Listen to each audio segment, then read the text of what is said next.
Lionel Messi, যার পায়ের জাদুতে মোহিত সবাই, কিন্তু নিজের পায়ের কার্যকার্যের পাশাপাশি আর্জেন্টাইন মহাতারকা বিশ্বাস রাখেন আরও অন্য কিছুতে। 2018 সালে এক সাংবাদিকের কাছে লাল একটি ব্যান্ড পেয়েছিলেন মেসি। সেই ব্যান্ড পায়ে নাইজেরিয়ার বিপক্ষে করেছিলেন দারুণ এক গোল। সেই গোলের পর থেকে আজ পর্যন্ত মেসির পায়ে থাকে লাল রঙের সেই ব্যান্ড। দুঃসময়ে বেশ কয়েকবার সতীর্থদের ধার দিলেও মেসি সেই ব্যান্ড নিজের কাছে রাখতেই বেশি স্বাচ্ছন্দ্য বোধ করেন। মেসি নিজে যেমন নিজস্ব রীতি মেনে চলেন, তেমনি মেসিকে নিয়েও আছে আলাদা কুসংস্কার। আর্জেন্টাইন ফুটবল ফেডারেশনের প্রধান ক্লাদিও তাপিয়া প্রতি ম্যাচের আগেই মেসি এবং রড্রিগো ডি পলকে নিয়ে ছবি তোলেন। তার বিশ্বাস, এই ছবি তুললেই ম্যাচ জেতে আর্জেন্টিনা।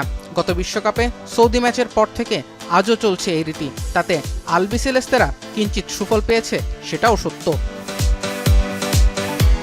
তাপিয়ার এমন মনোভাব অবশ্য আর্জেন্টিনাকে এনে দিয়েছে বিশ্বকাপও। 1986 সালে আর্জেন্টিনার জুজুই প্রদেশে তিলকারা মন্দিরে খেলোয়াড়দের নিয়ে প্রার্থনা করেছিলেন সেই সময়ের কোচ কার্লোস বিলার্দো।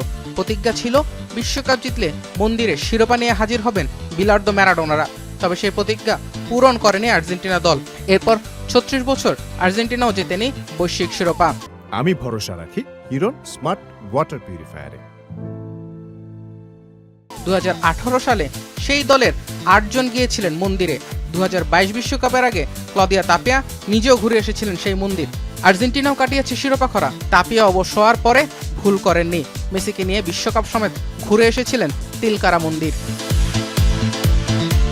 বিশ্বকাপ ফাইনালের জন্য আর্জেন্টিনার কুসংস্কারের আরেক বড় নাম এমিলিয়ানো মার্তিনেজ। 2021 কোপা ফাইনালের আগে শেষ প্রেস কনফারেন্সে হাজির হয়েছিলেন তিনি। সেবার শিরোপা জেতে আলবিসেলেস্তেরা। এরপর থেকেই ফাইনাল খেলতে নামলেই সৌভাগ্যের প্রতীক ভেবে এমিলিয়ানো মার্তিনেজকে প্রেস কনফারেন্সে পাঠায় টিম আর্জেন্টিনা।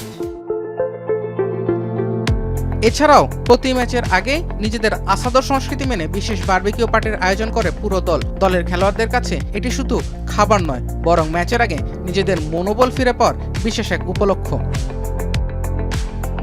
জুবায়ের আহমেদ, এখন।